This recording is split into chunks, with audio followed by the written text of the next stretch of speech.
Hi friends, ಎಲ್ಲರಿಗೂ ನಮಸ್ಕಾರ. ಎಲ್ಲರೂ ಹೇಗಿದ್ದೀರಾ? ಇವತ್ತಿನ ವಿಡಿಯೋದಲ್ಲಿ ವರಮಹಾಲಕ್ಷ್ಮಿ ಹಬ್ಬಕ್ಕೆ ವರಮಹಾಲಕ್ಷ್ಮಿ ತಾಯಿಗೆ ಸೀರೆ ಉಡಿಸೋ ಮೊದಲು ಬಿಂದಿಗೆಗಳನ್ನ ಯಾವ ರೀತಿ ರೆಡಿ ಮಾಡ್ಕೋಬೇಕು, ಮತ್ತು ಕೈಗಳನ್ನ ಯಾವ ರೀತಿ ಫೋಲ್ಡ್ ಮಾಡ್ಕೋಬೇಕು, ಕಾಲನ್ನು ಯಾವ ರೀತಿ ಫೋಲ್ಡ್ ಮಾಡ್ಕೊಳೋದು, ಮತ್ತು ಬ್ಲೌಸ್ ಪೀಸಿಂದ ಯಾವ ರೀತಿ ಬಿಂದಿಗೆಯನ್ನು ಕವರ್ ಮಾಡ್ಕೊಳೋದು, ಕೋಲ್ ಯಾವ ರೀತಿ ಕಟ್ಕೊಳೋದು ಅನ್ನೋದನ್ನು ತೋರಿಸ್ತಾ ಇದ್ದೀನಿ. ಮೊದಲನೇದಾಗಿ ಇವಾಗ ನಾನು ಕಾಲನ್ನು ತೊಗೊಂಡಿದ್ದೀನಿ. ನೀವು ನೋಡ್ತಾ ಇರ್ಬೋದು, ಕಾಲು ನಂದಲ್ಲಿ ಉದ್ದ ಇರೋ ಕಾಲುಗಳನ್ನು ಇದೆ ನನ್ನ ಹತ್ರ. ಅದನ್ನು ಯಾವ ರೀತಿ ಫೋಲ್ಡ್ ಮಾಡೋದು ಅಂತ ತೋರಿಸ್ತಾ ಇದ್ದೀನಿ. ಎರಡು ಕಾಲನ್ನ ಮಧ್ಯಭಾಗಕ್ಕೆ ಈಕ್ವಲ್ ಆಗಿ ಫೋಲ್ಡ್ ಮಾಡ್ಕೊಂಡ್ಬಿಟ್ಟು, ಈ ಪಾದ ಏನಿದೆ ನೋಡಿ, ಆ ಪಾದದಿಂದ ಹಿಂದೆ ಬ್ಯಾಕ್ ಸೈಡ್‌ಗೆ ನಾನು ಫೋಲ್ಡ್ ಮಾಡಿಬಿಟ್ಟು ಅಲ್ಲಿ ಸ್ಟಿಚ್ ಮಾಡ್ಕೊಳ್ತಾ ಇದ್ದೀನಿ ನಾನು. ಸೂಜಿ ಮತ್ತು ದಾರದಿಂದ ಸ್ಟಿಚ್ ಮಾಡ್ತಾ ಇದ್ದೀನಿ. ಇಲ್ಲಿ ನಾನು ದಪ್ಪ ಥ್ರೆಡ್ಡನ್ನು ತೊಗೊಂಡಿದ್ದೀನಿ. ದಪ್ಪ ಥ್ರೆಡ್ಡನ್ನು ತೊಗೊಂಡ್ಬಿಟ್ಟು ಕರೆಕ್ಟಾಗಿ ಮಧ್ಯಭಾಗಕ್ಕೆ ಸ್ಟಿಚ್ ಮಾಡಿಬಿಟ್ಟು ಅಲ್ಲಿ ನೋಡ್ತಾ ಇರ್ಬೋದು ನೀವು, ತೋರಿಸ್ತಾ ಇದ್ದೀನಿ ನಾನಿಲ್ಲಿವಾಗ. ಮಧ್ಯಭಾಗಕ್ಕೆ ಸ್ಟಿಚ್ ಮಾಡಿಬಿಟ್ಟು, ನೀವು ಆದಷ್ಟು ಸ್ವಲ್ಪ ಉದ್ದ ಸೂಜಿ ಇದ್ದರೆ ಅದನ್ನು ತೊಗೊಳ್ಳಿ, ನಿಮಗೆ ಈಸಿ ಆಗುತ್ತೆ ಅಲ್ಲಿ ಸ್ಟಿಚ್ ಮಾಡೋದಕ್ಕೆ. ಸ್ಟಿಚ್ ಆದಮೇಲೆ ಅಲ್ಲಿ ಗಂಟಾಕ್ಬಿಟ್ಟು ನಾನು ಎಕ್ಸ್ಟ್ರಾ ಥ್ರೆಡ್ ಏನಿದೆ ಅದನ್ನು ಕಟ್ ಮಾಡಿ ತೆಗಿತಾ ಇದ್ದೀನಿ. ನೋಡ್ತಾ ಇರ್ಬೋದು ನೀವು, ಅವಾಗ ಕಾಲ್ ಫೋಲ್ಡಿಂಗ್ ಆಗಿರೋದನ್ನು ತೋರಿಸ್ತಾ ಇದ್ದೀನಿ. ಈ ರೀತಿ ಎರಡೂ ಕಾಲುಗಳನ್ನು ಇದೇ ರೀತಿ ಫೋಲ್ಡ್ ಮಾಡ್ಕೋಬೇಕು. ನೋಡಿ, ಈ ರೀತಿ ಫೋಲ್ಡಿಂಗ್ ಆದಮೇಲೆ ನಿಮಗೆ ಸೀರೆ ಉಡಿಸೋದಕ್ಕೆ ನೀವು ಯಾವ ಡಿಸೈನಲ್ಲಿ ಸೀರೆ ಉಡಿಸ್ತಾ ಇದ್ದೀರಿ ಅದಕ್ಕೆ ತಕ್ಕಾಗಿ ಕಾಲುಗಳನ್ನು ನೀವು ಫೋಲ್ಡ್ ಮಾಡಿ ಇಡ್ಬೋದು. ಪದ್ಮಾಸನ ಬೇಕಾ ಅಥವಾ ದರ್ಬಾರ್ ಸ್ಟೈಲಲ್ಲಿ ಒಂದು ಕಾಲ ಮೇಲೆ ಇನ್ನೊಂದು ಕಾಲು ಹಾಕಿರೋ ಥರ, ಮತ್ತು ನಿಮ್ಗೆ ಯಾವ ರೀತಿ ಉಡಿಸ್ತಾ ಇದ್ದೀರಿ ನೀವು ಆ ಡಿಸೈನ್ಗೆ ತಕ್ಕಾಗೆ ಈ ಕಾಲುಗಳನ್ನು ನೀವು ಸೀರೆಯ ಒಳಗಡೆ ಫೋಲ್ಡ್ ಮಾಡಿ ಇಡಬೇಕಾಗುತ್ತೆ. ಈ ರೀತಿ ಒಂದು ಸರಿ ಸ್ಟಿಚ್ ಮಾಡಿ ಇಟ್ಕೊಂಡ್ರೆ ನಿಮಗೆ ಯಾವ ಡಿಸೈನಿಗೆ ಬೇಕೋ ಆ ಡಿಸೈನಿಗೆ ತಕ್ಕಾಗಿ ನೀವು ಇದನ್ನು ಇಡ್ಬೋದು.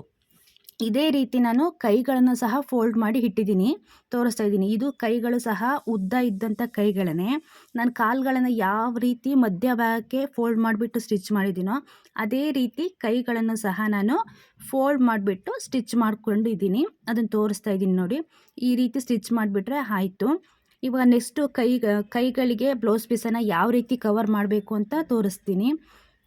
ಬ್ಲೌಸ್ ಪೀಸನ್ನು ನಾನಿಲ್ಲಿ 2 ಫೋಲ್ಡಿಂಗಾಗಿ ಮರ್ಚ್ಕೊಂಡಿದ್ದೀನಿ. ಬ್ಲೌಸ್ ಪೀಸಿನ ಬಾರ್ಡರ್ ಏನಿದೆ ನೋಡಿ, ಅದನ್ನು ನಾನು ಕೈಗೆ ಮೇಲ್ಭಾಗಕ್ಕೆ, ಅಂದರೆ ನಮ್ಮ ತೋಳೆಲ್ಲಿ ಬರುತ್ತೆ ನೋಡಿ ಆ ಭಾಗಕ್ಕೆ ಫೋಲ್ಡ್ ಮಾಡ್ಕೊತ ಹೋಗ್ತಾ ಇದ್ದೀನಿ. ನಾನಿಲ್ಲಿ ಎರಡು ಜೋಡಿಯಾಗಿ ಬ್ಲೌಸ್ ಪೀಸನ್ನು ಮರ್ಚಿಟ್ಟಿದ್ದೆ, ಅದನ್ನೇ ಕವರ್ ಮಾಡ್ತಾ ಇದ್ದೀನಿ. ನೀವು ಅದನ್ನು ಬೇಕಾದ್ರೆ 4 ಫೋಲ್ಡಿಂಗಾಗಿ ಮರ್ಚಿಬಿಟ್ಟು ಸಹ ಈ ರೀತಿ ಕವರ್ ಮಾಡ್ಕೋಬೋದು. ಈಗ ಕೈಗಳಿಗೆ ಬ್ಲೌಸ್ ಪೀಸನ್ನು ಸುತ್ತಿ ನೀವು ಕೊನೆಗೆ ಏನು ಉಳಿಯುತ್ತೆ ನೋಡಿ, ಸ್ವಲ್ಪ ಇಲ್ಲಿ ಎಕ್ಸ್ಟ್ರಾ, ಅದೇನಾದರೂ ನಿಮಗೆ ಫ್ರಂಟ್ ಹ್ಯಾಂಡ್ ಕಡೆ ನಿಮ್ಗೇನಾದ್ರು ಬರ್ತಾ ಇದೆ ಅಂದರೆ ಅದನ್ನು ಹಿಂದೆನೇ ಆದಷ್ಟು ಕೈಯಿನ ಬ್ಯಾಕ್ ಸೈಡ್, ಅಂದರೆ ನಮ್ಮ ತೋಳು ಏನಿರುತ್ತೆ ನೋಡಿ ಅದರದ್ದು ಬ್ಯಾಕ್ ಸೈಡ್ ಬರಬೇಕು. ಆ ರೀತಿಯಲ್ಲಿ ಬ್ಲೌಸ್ ಪೀಸನ್ನು ಕವರ್ ಮಾಡಿಬಿಟ್ಟು ಒಂದು ಸೇಫ್ಟಿ ಪಿನ್ನನ್ನು ಹಾಕ್ತಾ ಇದ್ದೀನಿ. ನಾನು ಯಾವ ರೀತಿ ಕವರ್ ಮಾಡಿದ್ದೀನಿ, ಪಿನ್ ಹಾಕಿದ್ದೀನಿ ನಾನು ತೋರಿಸ್ತಾ ಇದ್ದೀನಿ ನೋಡಿ. ಈ ರೀತಿ ನೀಟಾಗಿ ಎರಡು ಕೈಗಳನ್ನು ಬ್ಲೌಸ್ ಪೀಸಿಂದ ಕವರ್ ಮಾಡ್ಕೋಬೇಕು. ನೆಕ್ಸ್ಟ್ ಇವಾಗ ಯಾವ ರೀತಿ ಬಿಂದಿಗೆಗೆ ಇದನ್ನು ಹಾಕಬೇಕು ಅಂತ ತೋರಿಸ್ತೀನಿ. ಅದಕ್ಕೂ ಮೊದಲು ನಾವು ಬಿಂದಿಗೆಗಳನ್ನು ಯಾವ ರೀತಿ ಒಂದಕ್ಕೊಂದು ಒಂದ್ರ ಮೇಲೆ ಒಂದು ಇಟ್ಬಿಟ್ಟು ಯಾವ ರೀತಿ ಜಾಯಿಂಟ್ ಮಾಡ್ಕೋಬೇಕು ಅಂತ ತೋರಿಸ್ತೀನಿ. ನೀವು ಸಿಂಗಲ್ ಬಿಂದಿಗೆ ಏನಾದರೂ ಉಡಿಸ್ತಾ ಇದ್ದೀನಿ ಅಂದರೆ ಈ ಥರ ಒಂದ್ರ ಮೇಲೆ ಒಂದು ಇಟ್ಟು ಜಾಯಿಂಟ್ ಮಾಡೋ ಅವಶ್ಯಕತೆ ಇರಲ್ಲ. ನೀವು ವೆರೈಟಿಯಾಗಿ ಯಾವ್ದಾದ್ರು ಡಿಸೈನಿಗೆ ಸ್ಯಾರಿಯನ್ನು ಉಡಿಸ್ಬೇಕು, ಸ್ಯಾರಿಗಳನ್ನು ಡಿಸೈನ್ ಆಗಿ ವೆರೈಟಿಯಾಗಿ ಉಡಿಸ್ಬೇಕು ಅಂದಾಗ ನಿಮಗೆ 2 ಬಿಂದಿಗೆಗಳು ಉಪಯೋಗಕ್ಕೆ ಬರುತ್ತೆ. ನೀವು ವಿತೌಟ್ ಸ್ಟ್ಯಾಂಡ್ 2 ಬಿಂದಿಗೆಗಳನ್ನು ಉಪಯೋಗಿಸ್ಬಿಟ್ಟು ತುಂಬ ಥರ ಡಿಸೈನ್ಗಳಲ್ಲಿ ನೀವು ಸೀರೆಯನ್ನು ವರಮಹಾಲಕ್ಷ್ಮಿಗೆ ಉಡಿಸ್ಬೋದು. ಬಿಂದಿಗೆಗೆ ನೀವು ನಿಮ್ಮ ಪದ್ಧತಿ ಪ್ರಕಾರ ಅಕ್ಕಿ ಅಥವಾ ನೀರು ಏನು ತುಂಬಿಸ್ಕೋಬೇಕು ಅದನ್ನು ತುಂಬಿಸ್ಕೊಂಡ್ಬಿಟ್ಟು ಒಂದು ಬಿಂದಿಗೆಯ ಮೇಲೆ ಇನ್ನೊಂದು ಬಿಂದಿಗೆಯನ್ನು ಇಟ್ಬಿಟ್ಟು ನಾನು ದೊಡ್ಡ ಪ್ಲಾಸ್ಟರ್ ಬರುತ್ತಲ್ವ ಅದರಿಂದ ಇಲ್ಲಿ ಕವರ್ ಮಾಡ್ಕೊಳ್ತಾ ಇದ್ದೀನಿ. ಅದಕ್ಕೂ ಮೊದಲು ಇನ್ನೊಂದು ವಿಷಯ ಹೇಳ್ತೀನಿ. ನೀವೇನಾದರೂ ಕೆಳಗಿನ ಬಿಂದಿಗೆಯನ್ನು ದೊಡ್ಡದು ಕಂಠ ಇರೋ ಏನಾದರೂ ತೊಗೊಂಡಿದ್ರೆ ನೀವು ಅದನ್ನು ಬಾಯಿ ಅಗಲ ಇತ್ತು ಅಂದರೆ ಅಲ್ಲಿ ಡಬ್ಬಲ್ ಪ್ಲಾಸ್ಟರ್ ಗಮ್ ಬರುತ್ತೆ, ನೀವು ಅದನ್ನು ಸಹ ಹಾಕಿಬಿಟ್ಟು ಮೇಲಿನ ಬಿಂದಿಗೆಗೂ ಆ ಗಮ್ಮು ಟಚ್ ಆಗಬೇಕು. ಆ ರೀತಿ ಹಾಕ್ಬಿಟ್ಟು ಡಬ್ಬಲ್ ಪ್ಲಾಸ್ಟರ್ ಗಮ್ಮನ್ನು ನೀವು ಒಂದು ಬಿಂದಿಗೆ ಮೇಲೆ ಒಂದು ಬಿಂದಿಗೆ ಇಟ್ಟು ಆ ರೀತಿಯೂ ಸಹ ಜಾಯಿಂಟ್ ಮಾಡ್ಕೋಬೋದು. ನೋಡಿ, ಇಲ್ಲಿ ದೊಡ್ಡ ಪ್ಲಾಸ್ಟರಿಂದ ನಾನು ಇಲ್ಲಿ ಜಾಯಿಂಟ್ ಮಾಡ್ಕೊಳ್ತಾ ಇದ್ದೀನಿ. ಆದಷ್ಟು ನಿಮಗೆ ಎಷ್ಟು ನೀಟಾಗಿ ಟೈಟಾಗಿ ಇರಬೇಕು, ಬಿಂದಿಗೆಗಳು ಏನಿದೆ ಅದು ಅಗಲಾಡಬಾರ್ದು. ಆ ರೀತಿ ಒಂದಕ್ಕೊಂದು ಸಮನಾಗಿ ಇಟ್ಬಿಟ್ಟು ನೀಟಾಗಿ ಈ ರೀತಿ ಎಲ್ಲ ಕಡೆ ಸುತ್ತಬಿಟ್ಟು ಮಧ್ಯಭಾಗದಲ್ಲಿ 2 ಬಿಂದಿಗೆಗೂ ಟಚ್ ಆಗಿಬಿಟ್ಟು ಮೇಲ್ಗಡೆ ಬಿಂದಿಗೆ ನೀವು ಆದಷ್ಟು ಒಂದು ಕೈಯಿಂದ ಮೇಲೆ ಇಟ್ಕೊಂಡಿರಿ. ಆವಾಗ ನಿಮಗೆ ನೀಟಾಗಿ ಮೇಲ್ಗಡೆ ಬಿಂದಿಗೆ ಸರ್ಗಾಡಲ್ಲ. ಹಾಗೆ 2 ಬಿಂದಿಗೆನ ಸಹ ಮಧ್ಯಭಾಗಕ್ಕೆ ಪ್ಲಾಸ್ಟರ್ ಹಾಕಿ ಒಂದಕ್ಕೊಂದು ಟಚ್ ಆಗಿ ಇರೋ ರೀತಿ ಸುತ್ಕೊಳ್ಳಿ. ನೆಕ್ಸ್ಟ್ ನಾನಲ್ಲಿ ಬಿಂದಿಗೆಗೆ ಯಾವ ರೀತಿ ಕೋಲು ಅಥವಾ ಕಬ್ಬಿಣದ ಸ್ಟಿಕ್ಕನ್ನು ಕಟ್ಟಬೇಕು ಅಂತ ತೋರಿಸ್ತಾ ಇದ್ದೀನಿ. ಬಿಂದಿಗೆಯ ಕಂಠ ಭಾಗ ಏನಿರುತ್ತೆ ನೋಡಿ ಅಲ್ಲಿಗೆ ಇಟ್ಬಿಟ್ಟು ಸುತ್ಕೊಳ್ತಾ ಇದ್ದೀನಿ. ಆದಷ್ಟು ಕೋಲು ಸ್ಟ್ರೈಟಾಗಿ ಇರೋ ಥರ ನಾವು ಕಟ್ಕೋಬೇಕು. ಒಂದು ಕಡೆ ಅಪ್ಪು, ಒಂದು ಕಡೆ ಡೌನು ಈ ರೀತಿ ಕಟ್ಟಬಾರ್ದು. ಸ್ಟ್ರೈಟಾಗಿರಬೇಕು. ನಿಮಗೆ ಫ್ರಂಟ್ ಸೈಡಿಂದ ನೋಡಿದಾಗ ಸ್ಟ್ರೈಟಾಗಿ ಎರಡೂ ಕಡೆ ಕೋಲು ಈಕ್ವಲ್ ಆಗಿ ಕಾಣಬೇಕು ನೀವು. ಆ ರೀತಿ ಕಟ್ಟಬೇಕು. ಆ ರೀತಿ ಕಟ್ಕೊಂಡ್ರೆ ನಾವು ಸ್ಯಾರಿ ಉಡಿಸಿದಾಗ ಒಂದು ಕಡೆ ಅಪ್ಪು, ಡೌನು ಆ ಥರ ಏನೂ ಕಾಣೋದಿಲ್ಲ. ತುಂಬ ನೀಟಾಗಿ ಚೆನ್ನಾಗಿ ಕಾಣುತ್ತೆ. ನೋಡಿ ಈ ರೀತಿ ಟೈಟಾಗಿ ಕಟ್ಬಿಟ್ಟು ಹಿಂದೆ ಬ್ಯಾಕ್ ಸೈಡ್‌ಗೆ ಗಂಟು ಹಾಕ್ತಾ ಇದ್ದೀನಿ. ನಾನಿಲ್ಲಿ ಕೋಲನ್ನು ಬಿಂದಿಗೆಯ ಬ್ಯಾಕ್ ಸೈಡ್‌ಗೆ ಕಟ್ಕೊಳ್ತಾ ಇದ್ದೀನಿ. ನಿಮ್ಮ ಹತ್ರ ಕೋಲು ಅಥವಾ ಕಬ್ಬಿಣದ ಸ್ಟಿಕ್ ಏನೂ ಇಲ್ಲ ಅಂದರೆ ನೀವು ನೋಟ್‌ಬುಕ್ಕು ಅಥವಾ ಟೆಕ್ಸ್ಟ್ ಬುಕ್ಕಿನ ಬೈಂಡ್ ಸೈಡಲ್ಲಿ ಇರುತ್ತೆ ನೋಡಿ, ಗಟ್ಟಿಯಾಗಿ ಒಂದು ರಟ್ಟಿರುತ್ತಲ್ವ, ಅದನ್ನು ನೀಟಾಗಿ ರೋಲಾಗಿ ಸುತ್ತಬಿಟ್ಟು ಈ ರೀತಿ ಕಟ್ಕೋಬೋದು. ಅಥವಾ ಪಾರ್ಸಲ್ ಏನಾದರೂ ತರಿಸಿದಾಗ ನಮಗೆ ಗಟ್ಟಿ ಬಾಕ್ಸ್‌ಗಳು ಬಂದಿರುತ್ತಲ್ವ, ಅದನ್ನು ಸಹ ಕಟ್ಟಬಹುದು. ನೆಕ್ಸ್ಟ್ ಇಲ್ಲಿ ನಾನು ಬ್ಲೌಸ್ ಪೀಸನ್ನು ಯಾವ ರೀತಿ ಕವರ್ ಮಾಡೋದು ಅನ್ನೋದು ತೋರಿಸ್ತಾ ಇದ್ದೀನಿ. ಬ್ಲೌಸ್ ಪೀಸಿನ ಬಿಂದಿಗೆಯ ಮುಂದಿನ ಭಾಗದಿಂದ ತೊಗೊಂಡ್ಬಿಟ್ಟು ಬ್ಯಾಕ್ ಸೈಡಲ್ಲಿ ನಾನು ಗಂಟನ್ನು ಹಾಕ್ತಾ ಇದ್ದೀನಿ. ನಾನು ಇಲ್ಲಿ ಪಿನ್ ಏನು ಯೂಸ್ ಮಾಡ್ತಾ ಇಲ್ಲ, ಹಾಗೆ ತೋರಿಸ್ತಾ ಇದ್ದೀನಿ ನಿಮಗೆ. ಈ ರೀತಿ ನೋಡಿ 1 ಅಥವಾ 2 ಗಂಟುಗಳನ್ನು ನೀಟಾಗಿ ಹಾಕ್ಬಿಟ್ಟು ಕೆಳಗಡೆ 2 ತುದಿ ಏನು ಬ್ಲೌಸ್ ಪೀಸ್ನ ತುದಿಗಳಿರುತ್ತೆ ಅದನ್ನು ಸಹ ಕೆಳಗಡೆ ಒಂದು ಗಂಟನ್ನು ಹಾಕ್ಕೊಳ್ತಾ ಇದ್ದೀನಿ.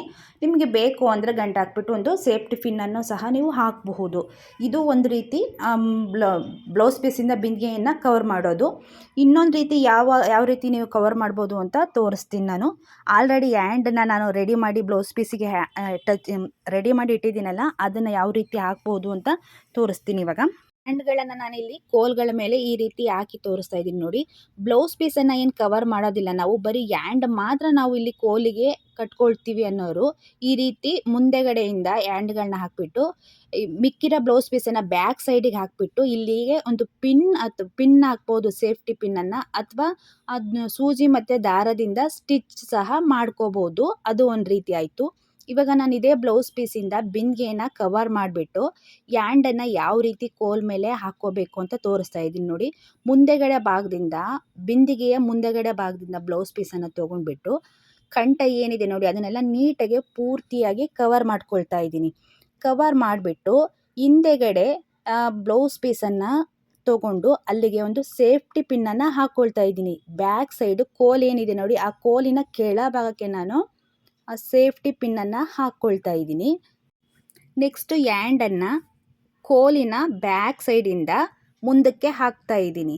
ಹಾಕ್ಬಿಟ್ಟು ಇಲ್ಲಿಗೆ ಒಂದು ಸೇಫ್ಟಿ ಪಿನ್ನನ್ನು ಸಹ ಹಾಕ್ಬೋದು, ಅಥವಾ ಥ್ರೆಡ್ಡು ಮತ್ತು ಸೂಜಿಯನ್ನು ಉಪಯೋಗಿಸ್ಬಿಟ್ಟು ಅಲ್ಲಿ ಸ್ಟಿಚ್ ಸಹ ಮಾಡ್ಕೋಬೋದು. ನಿಮ್ಗೆ ಯಾವ್ದು ಅನುಕೂಲ ಆಗುತ್ತೆ ನೀವು ಅದನ್ನು ಮಾಡ್ಕೋಬೋದು. ನಾನಿಲ್ಲಿ ಥ್ರೆಡ್ಡು ಮತ್ತು ಸೂಜಿಯನ್ನು ಉಪಯೋಗಿಸ್ಬಿಟ್ಟು ಸ್ಟಿಚ್ಚನ್ನೇ ಮಾಡ್ಕೊಳ್ತಾ ಇದ್ದೀನಿ. ಯಾಕೆಂದರೆ ನಾನಿಲ್ಲಿ ವಿಡಿಯೋ ಮಾಡೋದ್ರಿಂದ ನನಗೆ ಕೆಲವೊಂದು ಸೀರೆ ಡಿಸೈನ್ಗೆಲ್ಲ ಇದೇ ಬ್ಲೌಸ್ ಪೀಸು ಮ್ಯಾಚ್ ಆಗುತ್ತೆ. ಹಾಗಾಗಿ ನಾನು ಸ್ವಲ್ಪ ಗಟ್ಟಿಯಾಗಿರಲಿ ಅನ್ನೋ ಕಾರಣಕ್ಕೆ ಸ್ಟಿಚ್ ಮಾಡ್ಕೊಳ್ತಾ ಇದ್ದೀನಿ. ನಿಮಗೆ ಯಾವ ರೀತಿ ಬೇಕೋ ಆ ರೀತಿ ನೀವು ಪಿನ್ ಅಥವಾ ಥ್ರೆಡ್ಡಿಂದ ನೀವು ಇಲ್ಲಿ ಬ್ಲೌಸ್ ಪೀಸನ್ನು ಈ ರೀತಿ ಕೋಲಿಗೆ ಸ್ಟಿಚ್ ಮಾಡ್ಕೋಬೋದು. ಫೈನಲ್ ಆಗಿ ನೀವು ನೋಡ್ತಾ ಇರ್ಬೋದು ಈ ರೀತಿ ಕಾಣಿಸ್ತಾ ಇದೆ. ಈ ವಿಡಿಯೋ ನಿಮಗೆ ಉಪಯೋಗ ಆಗಿದೆ ಅಂತ ಅಂದ್ಕೊಳ್ತೀನಿ. ಪ್ಲೀಸ್ ಯಾರೆಲ್ಲ ಸಬ್ಸ್ಕ್ರೈಬ್ ಮಾಡದೆ ನೋಡ್ತಾ ಇದ್ದೀರಿ, ಪ್ಲೀಸ್ ಸಬ್ಸ್ಕ್ರೈಬ್ ಮಾಡಿ ವಿಡಿಯೋಗಳನ್ನು ನೋಡಿ. ವರಮಹಾಲಕ್ಷ್ಮಿ ಹಬ್ಬಕ್ಕೆ ವರಮಹಾಲಕ್ಷ್ಮಿ ದೇವಿಗೆ ನಾವು ತುಂಬಾ ಒಳ್ಳೊಳ್ಳೆ ಅಲಂಕಾರವಾಗಿ ಯಾವ್ಯಾವ ರೀತಿ ಎಲ್ಲ ಡಿಸೈನ್ಗಳಲ್ಲಿ ಸೀರೆಗಳನ್ನು ಉಡಿಸ್ಬೋದು ಅಂತ ಹೆಚ್ಚು ವಿಡಿಯೋಗಳನ್ನು ಹಾಕ್ತೀನಿ. ಎಲ್ಲ ವಿಡಿಯೋಗಳನ್ನು ತಪ್ಪದೆ ನೋಡಿ, ಪ್ಲೀಸ್ ಸಪೋರ್ಟ್ ಮಾಡಿ. ನಿಮ್ಗೆ ಯಾವ ವಿಡಿಯೋ ಇಷ್ಟ ಆಗುತ್ತೆ ಅನ್ನೋದನ್ನ ಕಮೆಂಟ್ ಮಾಡಿ. Thank you for watching.